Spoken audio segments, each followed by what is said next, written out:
గత కొన్ని రోజులుగా ఈ పోలవరం బనకచెర్ల మీద మరి కొన్ని అసత్యాలు లేకపోతే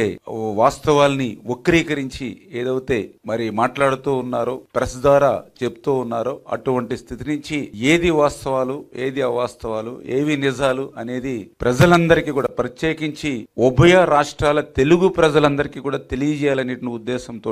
ఈ యొక్క బనకచెర్ల ప్రాజెక్టు వాస్తవాలు అనే విషయాన్ని మీ సందర్భంగా తెలియజేసుకుంటూ మరి అందులో భాగంగా ముందుగా మరి మీ అందరికీ కూడా తెలియజేసుకుంటూ ఉన్నా ఏదైతే ఈ యొక్క పోలవరం మరి యొక్క బనకచెర్ల ప్రాజెక్ట్ ఏదైతే ఉందో మరి దీని యొక్క స్వరూపం మీ అందరికీ తెలుసు. ఎందుకంటే మన రాష్ట్ర ప్రజలుగా అదేవిధంగా ప్రెస్ తో మీరు మేము చాలా సార్లు కలిసి ఉన్నాం కాబట్టి దీని యొక్క స్వరూపం అంతా కూడా చాలా వరకు మీ అందరికీ తెలుసు. కానీ మీ ద్వారా మరి వేళ ఉభయ రాష్ట్ర ప్రజలకు కూడా తెలియజేయాలనే ఉద్దేశంతో ఏదైతే గత 50 సంవత్సరాలుగా పోలవరం సంబంధించి ఏదైతే గోదావరి నది ఏదైతే ఉందో మరి యొక్క గోదావరి నదికి ప్రతి సంవత్సరం కూడా 3000 టీఎంసీల నీరు మరి వృధాగా సముద్రంలో కలిసిపోతున్నటువంటి పరిస్థితి మనందరికీ తెలుసు. ఇది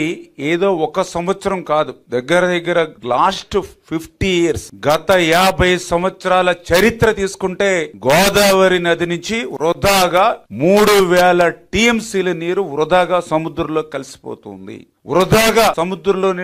ఉప్పు నీటిలో కలిసిపోతున్నటువంటి పరిస్థితి. ఇది చరిత్ర, ఇది వాస్తవం అనే విషయాన్ని ముందుగా మీ అందరికి కూడా తెలియజేసుకుంటూ ఉన్నా. అటువంటి వృధాగా సముద్రంలో కలిసిపోయేటువంటి 3000 టీఎంసీల నీరులో ఒక 200 టీఎంసీల నీరు అంటే రోజుకి 200 టీఎంసీల చొప్పున 100 రోజులు 200 టీఎంసీల నీరుని మనం యొక్క పోలవరం బనకచెర్ల ప్రాజెక్టుకు తీసుకురావాలనే ఉద్దేశమే ఈ ప్రాజెక్టు స్వరూపం అని చెప్పి తెలియజేసుకుంటూ ఈ పోలవరం బనకచెర్ల ప్రాజెక్టు సంబంధించి 3 సెగ్మెంట్లుగా దీన్ని మనం నిర్మాణంలో వెళ్తూ ఉన్నాం. అందులో సెగ్మెంట్ 1 చూసినట్లయితే పోలవరం నుంచి బనకచెర్ల మరి పోలవరం నుంచి ప్రకాశం బ్యారేజ్ వరకు కూడా మరి సెగ్మెంట్ 1 కింద, అదేవిధంగా సెగ్మెంట్ 2 చూస్తే మరి ప్రకాశం బ్యారేజ్ నుంచి 173 టీఎంసీల సామర్థ్యంతో బొల్లాపల్లి రిజర్వాయర్ వరకు కూడా అంటే